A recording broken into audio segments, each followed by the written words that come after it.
أقبلت يا رمضان الخير مستبقا والقلب يشتاق دوما أنت تروينا يا درة الكون طاهر نبض خافقنا. بسم الله الرحمن الرحيم. الحمد لله رب العالمين، والصلاة والسلام على رسول الله وعلى آله وصحبه وسلم، وبعد. درسيغان ودرسيغ أفراد كميدا كتاب التوحيد الذي هو حق الله على العبيد الشيخ محمد بن عبد الوهاب رحمه الله تعالى. درسيغان مانتو وحكب اللابنا يا باب وشيخ لي باب من حقق التوحيد دخل الجنة بغير حساب. عوري الشيخ رحمه الله تعالى باب من أيو أبابيها قف أيو أبابيها من عد أيو أبابيها حقق التوحيد توحيدك حقيقي له دخل الجنة جنة إنو قلي بغير حساب لانتك. حو ترجمة شيخ خشيق رحمه الله تعالى توحيدك قفك حقيقي وقابك اللوغة باهناي ولي ماضو إن قفك الجنة وقلايا إيضا لحسابين waayahay jannada ayuu galayaa iidoon la xisaabinin. macnaheeda waxaa weeyaan haddii shirki uu ka badbaado wey ama waxyaalaha yaryarka oo macaasiyada ah way iska dhici karaan, ayagu dhib ma laha. waa dhaqanka bini aadamka weegtaa. waxay culimmadu yidhaahaan towxiidka in la taxqiijiyo macnaheedu waxaa weeye takhliisuhu min ashirki, shirki in laga saafi gareeyo oo shirki kiisa weyn iyo kiisa yarba in towxiidkaada aad ka ilaashato oo aad ka badbaadiso intii tabartaada ah.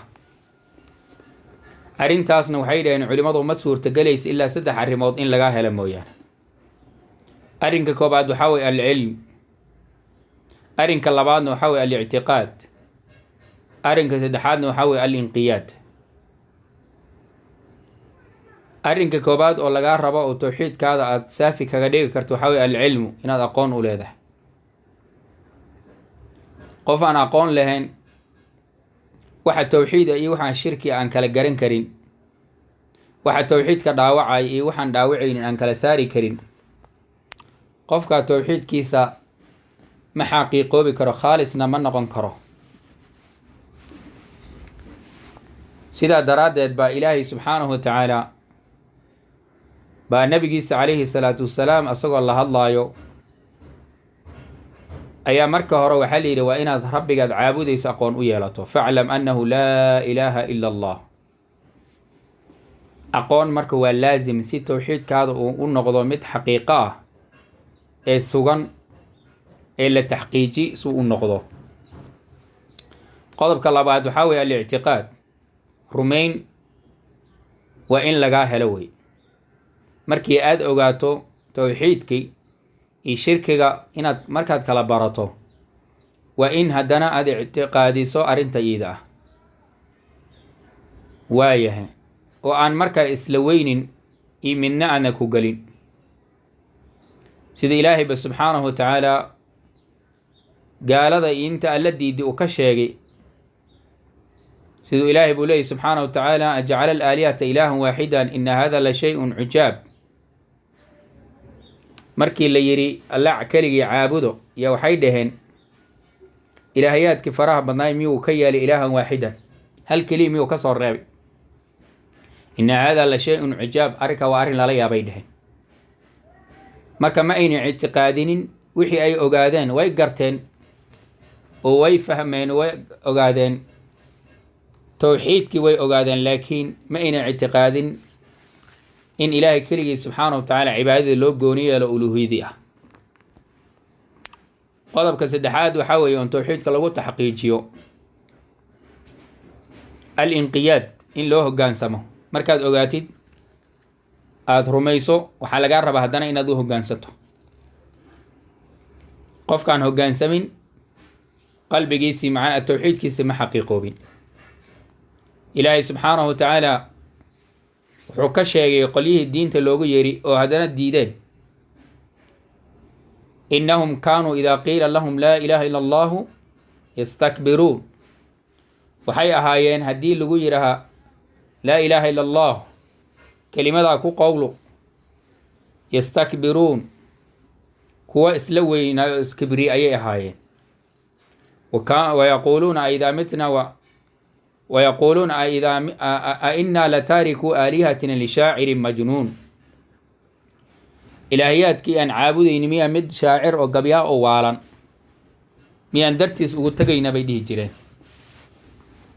marka qofka waxaa laga rabaa towxiidkii siduu xaqiiqo u noqdo saddexdaa arrimood waa in laga helo wey. markii saddexdaa qofka uu xaqiijiye kadib towxiidkiisa wuxuu noqonayaa mid xaqiiqo ah ayuu noqonayaa. kadibna qofka iyada jannada waa u gelayaa siduu sheekhaba tarjamada ku sheegay raximah llahu tacaala. baabka 2 aayadood ayuu sheekhu ku keeni doonaa. labadaas aayadood oo baabka munaasabo la leh oo tilmaamayaan shirkiga haddii laga badbaado midkiisa yar iyo kiisa weynba in towxiidkaas uu xaqiiqo yahay. qaala tacaala ilaahay wuxuu yidhi ina ibraahiim kaana wuxuu ahaay ummatan ay imaaman imaam ayuu ahaay, qaanitan ayuu ahaay mid adeecsan lilaahi alle adeecsan, xaniifan ayuu ahay mid soo leexdo xumaanta ka soo leexay shirkiga, walam yakun mana ahayn min almushrikiina kuwa alla wax la wadaajiyana ka mid maahayn. nebi ibraahim buu ilaahay tilmaamay subxaanahu wa tacaala, wuuna ammaanay alla subxaanahu wa tacaala. wuxuu ku ammaanay marka koowaad inuu yahay imaamun matbuuc, mid imaam oo lagu daydo oo la raacsan yahay. kelimatul umma waa soo marnay, qur-aanka macaaniya dhowra iyadoo laga wada ayay ku soo aroortay. waxaa ka mid ahay imaaman, tanaa ka mid a aayaddan, imaaman yuqtadaa bihi wa mucalliman linnaasi ayuu ahaay. imaam ayuu ahay lagu daydo, mucallim dadka khayrka iyo wanaagga barana wuu ahaay. hadee rasuul ilaahayna wuu ahay subxaanahu wa tacaala. tilmaan waa midaas wey. tilmaanta labaadu ilahay ku sheegay waxaa weeye qaanitan lilaahi buu ahay, mid alla adeecsan oo macnaha daacada iyo la joogteeyo ayuu ahaay xaalad kasta uu ku sugan yahayba, in allah intii karaankiisaba waayahay. waana dhaqanka ambiyado. nabigeena calayhi salaatu wasalaam saxaabada qeybo ka mid markay ka warramayeen waxay dhaheen yadkuru allaha calaa kulli axyaanihi, allah ayuu xusi jiray xaaladihiisa oo dhan. tilmaanta saddexaad uu ilaahay ku sheegay waxaa weye nebi ibraahim xaniifan ayuu ahay, macnaha maa'ilan can ishirki, shirkiga mid ka soo leexdo, mujaaniban likulli maa yukhaalifu daacata, wax kasta oo daacada alle subxaanahu wa tacaala ka duwanna ka hor imaanayana mid ka leexda ayuu ahay. tilmaanta afaraad oo lagu sheegay waxaa la yidhi walam yakun min almushrikiin, mushrikiinta ka mid maahayn inta ilaahay wax la wadaajisa subxaanahu wa tacaala. ilaahay subxaanahu wa tacaala xaniifan iyo walam yakun min almushrikiina intaa wuxuu ku sheegay oo nebi ibraahim loo sugay annafyi waalihbaat, mid maxaa la yidhaahaa daacada ilaahay subxaanahu wa tacaala ku sufaysan oo xumaantii shirkiga ka soo leexdo ayuu ahaay. haddana muxuu ahaay mid shirkiga iyo waxaana inta alla wax la wadaajisan aan ka mid ahayn. halkaas marka waxay aayadda culimada u daliishadeen ilaahay subxaanahu wa tacaala cidduu imaam ka dhigaayo oo ummadda inay hogaamiso uu imaam uga dhigaayo waxaa weeye ciddii towxiidkeeda xaqiijisa weeye, shirki iyo ahalkiisana beri ka noqoto, waayahay daacada ilaahay subxaanahu wa tacaalana joogtayso weeye. qaala tacaala ilaahay wuxuu yihi ina ibraahim kaana wuxuu ahay ummatan ay imaaman ayuu ahay lagu daydo, qaanitan ayuu ahay mid adeecsan lilaahi alla subxaanahu wa tacaala daacada alla joogteeyo, xaniifan ayuu ahay mid kasoo leexdo xumaanta iyo shirkiga walam yakun mana ahayn min almushrikiina mushrikiintana ka mid ma ahayn. afartaa tilmaamood buu ilaahay ku tilmaamay marka subxaanahu wa tacaala. macnaheedu waxa weye aayadda uu sheekh u keenay nebi ibraahim calayhi salaam wuxuu ka mid ahay dadkii towxiidka taxqiiji ayuu ka mid ahay sida ilaahay buu ku ammaanay. qaala tacaala alla wuxuu yidhi waaladiina hum birabbihim laa yushrikuun. waaladiina waa kuwii weya mu'miniinta hum ayagu birabbihim rabbigood laa yushrikuuna aan wax la wadaajinin. tilmaamo dhowr oo ilaahay isdaba dhigay subxaanahu wa tacaala oo mu'miniinta lagu tilmaamay ayay aayaddan ka mid ahayd. tilmaamahaas waxaa ka mid ahaa ina aladiina hum min khashyati rabbihim mushfiquun. waa yahay aayadahaas markuu tilmaamahooda ilaahay soo sheegay subxaanahu wa tacaala buu marka wuxuu yidhi waaladiina waa kuwii waya hum ayagu birabbihim rabbigood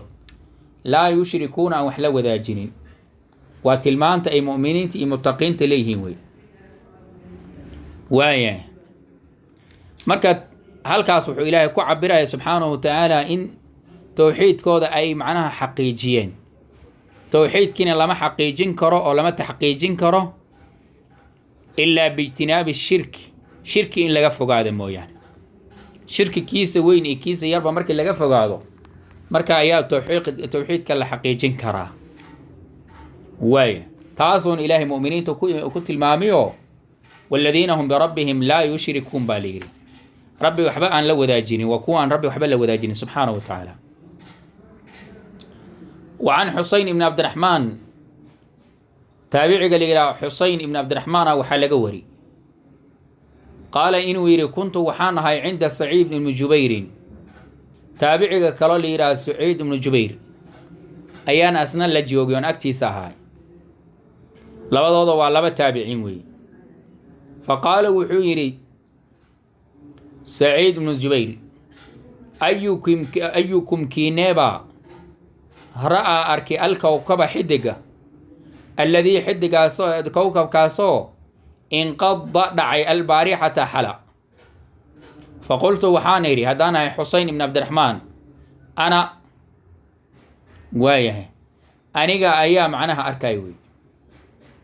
uma intaa kadib qultu waxaan idhi amaa innii anigu lam akun ma ahayn fii salaatin salaad kuma sugnayn. haddee la soco anoo salaad tukunaya xilligaas xidigaa dhacay ma arkini. walaakinii hase ahaatee anigu ludiqtu waa leeqaniini. qaala wuxuu yidhi famaa sanacta maxaad samaysay? qultu waxaan idhi irtaqaytu waan tufi dalbay oo cid markaa i tufto oo i daaweysa ayaan raadsaday. qaala wuxuu yidhi macnaha saciid ibnu jubayr famaa xamalaka calaa daalika, arrinka maxaa kugu xambaaray? sababka keenay inaad cid kugu tufto aad raadsato muxuu ahaay oo kugu bixi? qoltu waxaan idhi xadiidun ayaa igu bixi arrintaas oo daliil ii ah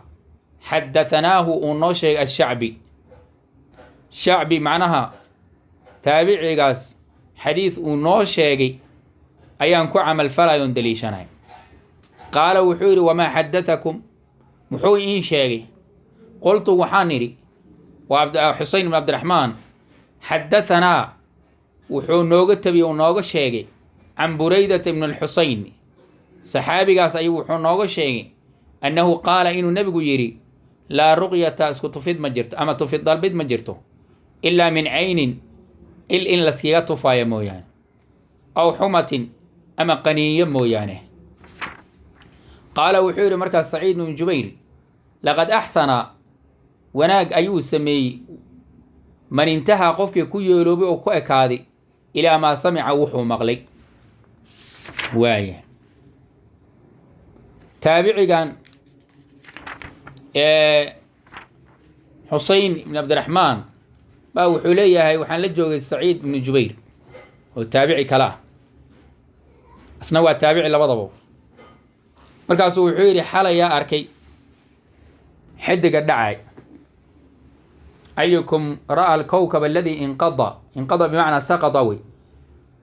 albaarixatana xalay ooy habeenka lasoo dhaafaa la yidhaha. waaya markaasaa wuxuu yidhi anigaa xilligaa soo joodi oo arkay. markaasaa wuxuu ka cabsaday haddana, waa sida dadkii wan wanaagsan ay lagu yaqaanee in markaa laga fahmay isla markaas bay dadka qaar ka fahmaan inuu xilligaa cibaado usoo jooday oo markaa wixiisa ay status ka noqdaan. markaasuu wuxuu yidhi amaa innii anigu lam akun fii salaatin, haa lala socday haddii anigu salaad xilligaa uma soo joodin oo salaad kuma jirin oo salaad kuma ana dhex sugnayn, laakiin waa la qaniini buuri, xanuun yahay darteed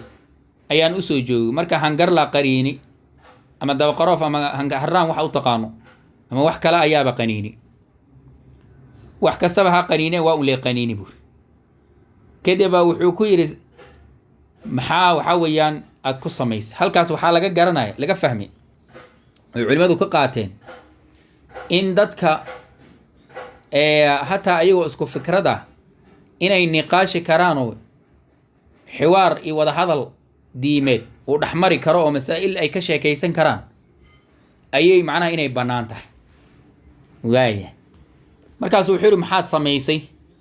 markaasu wuxuu yidhi irtaqaytu ay istarqaytu, sida riwaayaad qaarkood ku yimid dalabtu ruqyata wey, tufid baan dalbay buu yidhi, cid igu macnaha idaaweyso markaa igu tufto ayaan codsaday buu yidhi oon raadi. waaya markaasu wuxuu yidhi haddii maxaa kugu xambaarayo? waay maxaa kugu bimacnaa maxaa sababay inaad macnaha cid kugu tufto aad raadsato? maxaa daliil ood u haysataa wey, maxaa daliil ood u haysataa? halkaas waxaa kaloo laga garanaya culimadu salafka ma ina aqoonin waxa la yidhaha ra'yi mujarada min addaliil, ra'yi aan daliil wadanin ma ina aqoonin. waxay yaqaaneen shay kastoo laga hadlayo in daliil la saaro haddiiba la kari karo, waay in daliil loo raadiyo. meesha mutaakhiriinta ay inta badan ay ra'yi shaqo ka dhigteen, salafka ra'yigooda ayagu wuxuu ahay muctamidan cala daliil mid cuskon ayuu ahay. marka wuxuu yidhi waxaad samaysay maxaa daliil loo haysaa wey? marka wuxuu yidhi xadiid baan haysaa shacbi uu noo sheegay, xadiidkaas baan ku dhaqmaya buuri. waayo waxaa kaloo halkaa ka garanaysaa qofka macnaha waxaa weeyaan inuu diinta barto kadibna uu ku dhaqmo ayaa laga rabaa. waay wuxuu yidhi muxuu iin sheegay? wuxuu yidhi wuxuu noo sheegay burayda ibnu xuseyn ayuu nooga sheegay inuu nebigu yidhi calayhi salaatu wasalaam laa ruqyata ilaa min caynin aw xumatin. waaya isku tufid ma jirto oo ama tufid dalbid ama macnaha in lagu tufo ee aad codsato ilaa cayn inaad ka codsato ama xumo qaniyo. middaa dama ayuu haddama asaga ka rabaa, oo marka intaa damba ayuu asaga ka rabaa oo min xumatin, xumada xaada haddii la godo miinkana la kordhigo xumatin saas loo aqriyo, xumatin aan lino miinkana aan la shidin oo la takfiifiyo oo biduuni shad laga dhigo, waa waxyaalaha sunta leh inay ku qaniinaan baa la dhahaa. kullu dawaati summin baa la dhahaa oo waxyaalaha sunta leh ayaa la yidhaha. marka mid kamid a unbaa qaniinti un. waay daliilkiisu wuu sheegtay. markaasaa saciid ibnu jubayr wuxuu yidhi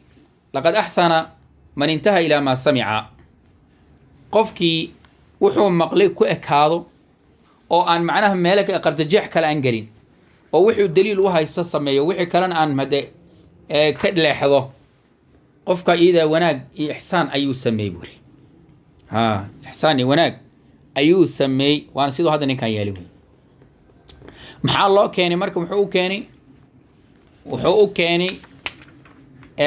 qeybtan hore wuuna keeni doona xadiidka qeybta dhan uu ka daliishanay sheekhu waa uu keeni doonaa, hadda qeybtan maaha. وعن حسين بن عبد الرحمن قال وحيري كنت وحنا عند سعيد بن جبير بانهاي فقال وحيري أيكم كينبا رأى الكوكب حدق الذي كاسو انقضى دعا البارحة حلا فقلت وحانيري أنا أنيق أيا أركي ثم قلت وحانيري أما إني أنيق لما أكون في صلاة ما أنا كجري معناها مركب وحيالها توهن كالقا قادي كرو أما وحيالها عبادات كذا داوعي كرو وايه هدي أسلادة هاي ماشي وي كجران وإن عديس أيا فيعان ولكني أنا لدغت وليقني قال وحير فما صنعت محد سميس مرك قلت وحنا ارتقيت وانكري قال وحيري وارتقيت معناه وحوي عفوا وان ضلبي وان تفيد البوي ها استرقيت ها ارتقيت هذا قال استرقيت هي الروايات قاركود بمعنى طلبت الرقية توي عد يقول تفطو أيان عد سودان ضلبي قال وحوري فما حملك محاكو وحنباري على ذلك قلت وحانيري حديث أي وحنباري حدثنا قال وحوري وما حدثكم محوين شيء قلت وحانيري حدثنا وحو نوغو التبي ونوغو شيء عن بريدة ابن حصيب أنه قال نبي إنه يري لا رقية اسكت في مجرته إلا من عين إلا سكيكت في مويان أو حمة أما قندو قال وحوري سعيد بن جبين لقد أحسن وناك أيو سمي من انتهى قفك كيولو كأكاد إلى ما سمع وحو مغلي وايه قال وحوري ننكل إلى سعيد بن جبير ولكن هاسي أتي حدثنا أننا وحنوتبي ابن عباس وحنوتبي عن النبي صلى الله عليه وسلم ونوغتبي ونوغشيغي أنه قال النبي إنه يري عرضت وحالي صوب بندقي علي دشيد الأمم أمده بالي صوب بندقي فرأيت النبي أيان أركي فرأيت وحان أركي النبي أيان أركي ومعه لجركي سنويا الرهض كوح إلا سعته وايه والنبي كان وان أركي ومعه لجركي وهي الرجل أو الرجلان أما لمن أي لصعدان والنبي كان وان أركي وليس معه أحد قفن أدل سعونين إذ إسلام مركز بمركز رفع لي وحالي صوب بندقي سواد مذو وهي عظيم وين أي ليس بندقي فظننت وحن ملي أنهم أي أمتي أمديدنيهين فقيل لي وحلي ويري هذا كان موسى وإي وقومه قتلكيس فنظرت وان فيري مركز فإذا هدنا مال كلام فيري فإذا أسلم مركز سواد عظيم وهي مقال كالأمدو وين أيام مغضو فقيل لي وحلي ويري هذه أمتك تاسوى أمدادو ومعهم لجركود وحا هذه 70,000 تضبات كن أيا هاتي ويدخلون الجنة جنة قلائم بغير حساب الآن قلايان ولا عذاب إيه عذاب الآن ثم نهض نبي واكعي وين قد واكعي عليه الصلاة والسلام مش وركا كل شيء وكعي فدخل منزله قريس أي نبي سقلي فخاض الناس ضدكيا وحي دحقلين مركا في أولئك كواس إني إسكوريستان فقال بعضهم قال كذا وحيرهن لعلهم الذين كو إنيهم بالأركا صاحبوا رسول الله صلى الله عليه وسلم رسولك الله صاحبي وقال بعضهم قال كذا وحيرهن فلعلهم الذين كو إنيهم بالأركا ولدوا في الإسلام إسلام ماذا لقول عليه أو فلم يشركوا بالله شيئا الله أن ولقوا وحبل وذاجرين وذكروا أشياء أحيالك لا أي شيئين فخرج عليهم رسول الله صلى الله عليه وسلم كصب حي مركب مرلبات فأخبروه وحي أي سميان وحي دحقل قالين وحي دحمري أي شيئين فقال النبي وحير هم الذين كوا صمر بتان تلمامه وكوان دقيست هم الذين كوي ويان لا يسترقون أن تفد البين ولا يكتوون ويهي أن قبد البين ولا يتضيرون أن باسي سنين وعلى ربهم رب قد شيسن يتوكلون معناها تلسارنيان فقام عكاشة بن محسن سحابي قاس أيها استاق مركور كان مغلب فقال وحيري ادعو الله إبري أن يجعلني ويا إنو إقمدنق منهم كواس فقال النبي وحيري أنت منهم أدوك مدباتاي ثم رجل آخر ننك لا يا استاقي فقال وحيري ادعو الله إبري أن يجعلني منهم إنو إقمدنق فقال النبي وحيري عليه الصلاة والسلام سبقك بها عكاشة يا كاغا هرمري labadan taabici markay iswaraysteen ninka hore waa soo gudbay daliilkiisa iyo wixii ku dhacay wuxuu u daliishaday iyo cidii u tabiso uu ka wari waa sheegay saciid baa hadana warka bilaawday wuxuu yiri annagan ibn Abbas wuxuu nabigu nooga sheegay alayhi salatu wasalaam in uu nabigu yiri ummadihi Allah soo bandhigay nabigu asagoo jiifo ayaa hurdo looga soo bandhigay waaya kadibna nabi anbiyaashii oo dhan baa ummadihi dhan markii la soo bandhigay baan arkay nabi waxaan arkay hal nin bis koox ay la socoto الرهض وحالي إذا سدح لقب الله إلى ترد أي سجال كجري الرهض اللي يرها وياه مركا نين أي لا صعدة كوح عن أركبور النبي أي كوح لا صعد وحكى لون أركب النبي كلا حل ولا صعد أما الله بقى إلا صعدان وحكى لون أركبوري النبي أي عندنا لا صعدين بو أنت صعدان مركا أركب كذب أيها وحالي صوب بنيجي سواد عظيم سواد كوحالة ده مركا حاجة سكرت أي وحكم مقدان wixii aad garan karta inay bil aadam yihiin waa u joodaa laakiin ma kala saari kartid rag iyo dumar waayahay caruur iyo dad waaweyn midna ma kala saari kartidoo muuqaal un baa xagga kaaga muuqda ashqaastooda ayaa kuu muuqdo waayahay marka muuqaal baa xagga iga muuqdo waxa la dhahaa muuqaal fara badan oo madow waa xagga ka madow ayaa la soo bandhigi wey marka waxaan maleeyay buu yidhi ummadayda inay yihiin kuwaas madowga oo faraha badan ayaan u maleey buu yidhi markaasaa waxaa leegu dhahay buu yidhi ma waa nebi muuse iyo tolkiis waa kuwa halkaas waxaad ka garatay nebi muuse calayhi salaam atbaac badan inuu lahay oo dadkiisa qoomkiisa ka mid ahay kadib haddana wuxuu yidhi fa nadartu waan fiiri mar kale ayaan haddana yani xaggaa eegay buu yidhi kadibna waxaan arkay buu yidhi haddana sawaadun cadiimun oo kii hore ka badan marka saasay ka dhigan tahay kii hore ka badan markaasaa waxaa leegu dhahay haadihi ummatuka taas waa ummadaada ogaaw haadihi ummatuka ummadaada way taas waay laakiin ummadaas waxaa la socdo oo ka mid a 70,000 oo jannada galayaan bigayri xisaabin walaa cadaabin waayahay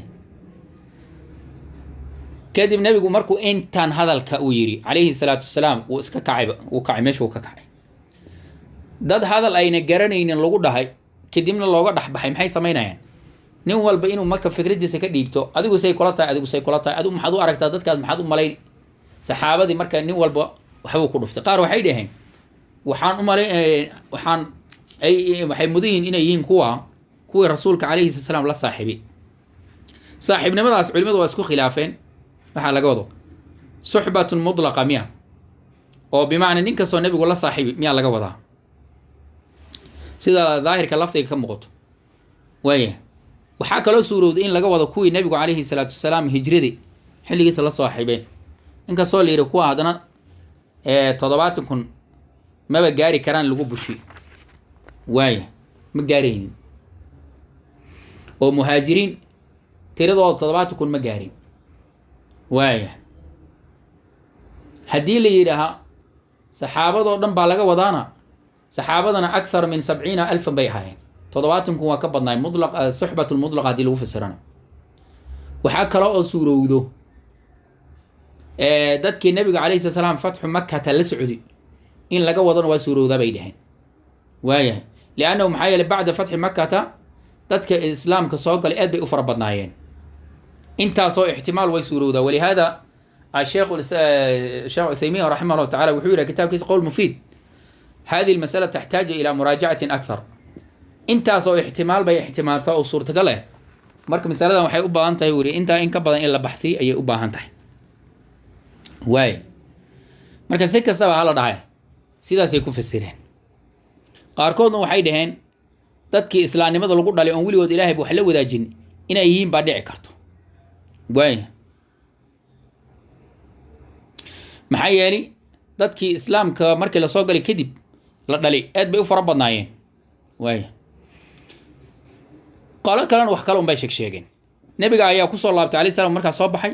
kadib markaas wuxuu ku yidhi hum aladiina laa yasarquun tilmaamooda u sheeg waa kuwa aan tufid dalbaynin waay haye riwaayaadka qaarkood waxaa ku yidhi laa yarquuna laakiin taas waa khada siday culimadu caddeeyeen qofka uu waayahay isaga wax waa ku tufi karaa isna waa isku tufi karaa waxaa laga wadaa waxaa wey inuu adiga aad tufid dalbato wey waa la gartay aan isgubayn aan gubid dalbayni waay laa yadlubuuna min axadin an yakwiyahum inuu gubo ayaan macnaha ka codsanaynin oo macnaha dadka dee waa qaarkood waa markay xanuunsan waa isgubaan baasaysin aan samaynaynin waaya rabbigoodna tala saartaan rabbigood kelixna tala saartaan nin la dhihi jiray cukaashat ibn muxsin saxaabigaas ayaa istaagi wuxuu yidhi ilaahay ii bari in uu kuwa iga mid dhigo rasuulka ilaahi rasuulka calayhi salaam istijaabu dacwo ahaa waayahay ilaahay buu u bari nebigu markaas wuxuu yidhi anta minhum taas waxay leeyihin culimmadu waa waxyi min allahi ka ahaaday oo iqraari ah waa waxyi ilhaamin waa la yidhahaa waxyi rasuulna waa lagu sheegay si kastaba ha noqotee rasuulka calay slam wuxuu yidhi adigoo ka mid baa tahay si kastaba ha ku ogaadee nin kalaa istaagay wuxuu yidhi rasuulka ilaah ani bal alli ii baryo ha si aan ugu mid noqdo wuxuu ku yidhi sabaqaka biha cukaasha ayaa kaaga hormaray xadiidkan marka fawaa'idda laga qaadanayo uu keeni doonaa sheekha keeni doona raximah allah tacala kuma sii dheeraanay قال سعيد بن جبير وحيره ولكن هسي حدثنا ابن عباس أننا نو ورمي عن النبي صلى الله عليه وسلم النبي حق سيو نو ورمي أنه قال النبي إنه عرضت علي الأمم أمديها ليس مريق فرأيت النبي أيان أركي وايا ومعه لجلكيس الرهض كوح أي لا سعته والنبي أن أرك ومعه نعيس الرجل نين وهذا أو الرجلان أوذ بمعنى واوذ بمعنى أو لقديقة تانا هو دي كرتا والنبي أيان أرك وليس معه أيان أرك ومعه لجلكيس الرجل إذ رفع لي سواد أيان كلايان أرك ومعه لجلكيس نبي قاس مركا وحاول وحلات دير إنه حجده كوجا عندما الرومين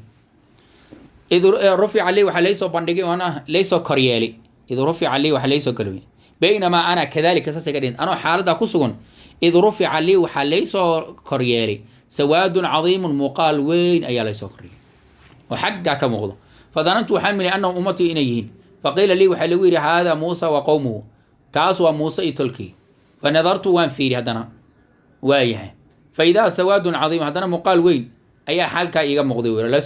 ليس كريالي فقيل لي وحلويري هذه أمتك تاسوا أمضاد ومعهم حال صعد اللجرة ومعه هذه 70,000 تضبات كن يدخلون الجنة جنة قلاين بغير حساب لان ولا عذاب لان ثم نهض النبي واكع عليه سواهن كذا واستاقي فدخل منزله وقرقيس يبوسكي سوسكا قالين فخاض الناس ضدك بعد دحلون بدينو دح قالين في أولئك كواس اسكو رئيستين مركا فقال بعضهم قال كذا وحيدهن وهي فلعلهم الذين كو إنيهنا ليا وصاحبوا رسول الله صلى الله عليه وسلم رسولك إلهي لا صاحبين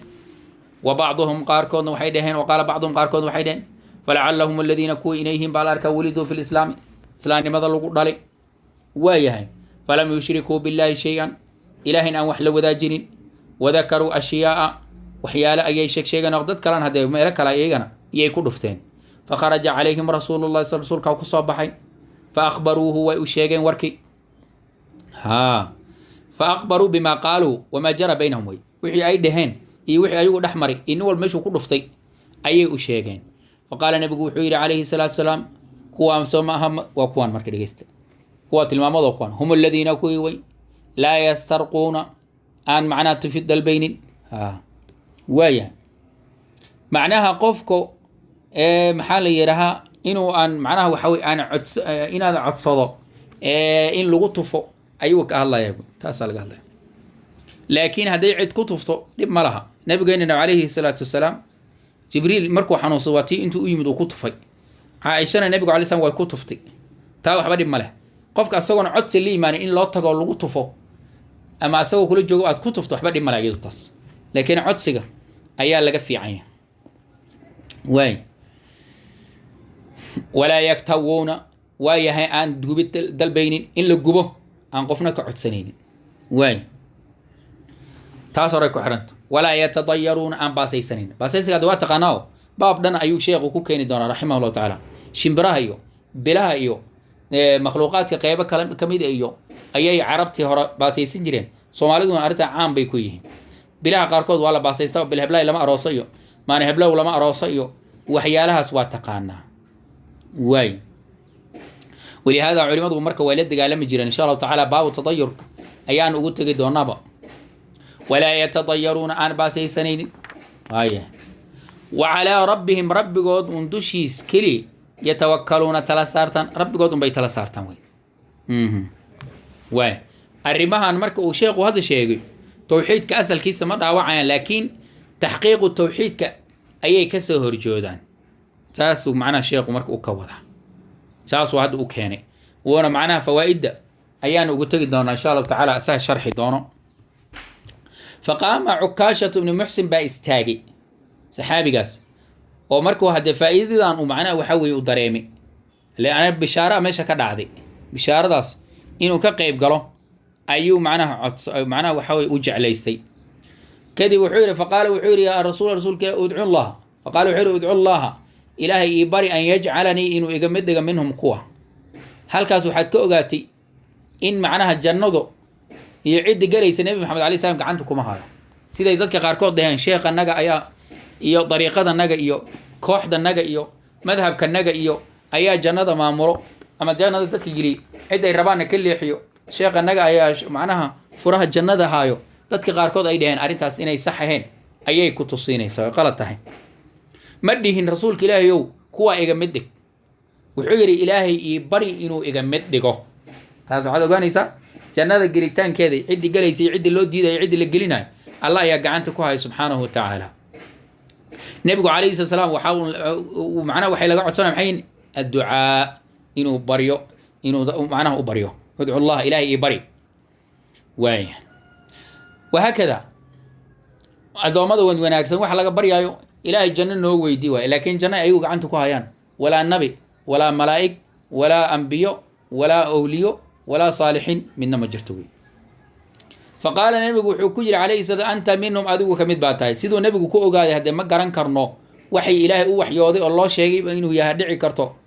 ilaahay baa ku ilhaamay subxaanahu wa tacaala laakiin mar walba waxyi kama marno uma qaala rajulun aakharu uma intaa kadib qaala wuxuu yidhi rajulun aakharu nin kale wuxuu yidhi waayahay cafwan uma qaama rajulun aakharu dhe nin kale ayaa istaagay haddana faqaala wuxuu yidhi udcu llaha ilaahay ii bari an yajcalanii minhum inuu iga mid dhigo waaya aniguna inaad ilaahay kuwa igu daro ilaahay ii weydi faqaala nebigu wuxuu yihi sabaqaka biha cukaashatu cukaasho ayaa kaaga hormaray waayahay arrintaas wuxuu nebigu u dhahay calayhi salaatu wasalaam culimmadu waa isku khilaafeen qaar waxay leeyihiin ninkan ayaa macnaha munaafiq buuba ahayba manqamadaas iyo fadiiladaas oo cukaasho gaari macnaha waxaa weeya asaga nin mudanba ma ahayn marka nebigu calayhi salaam ninkan wuxuu munaafiq buu ahaayo marka xogo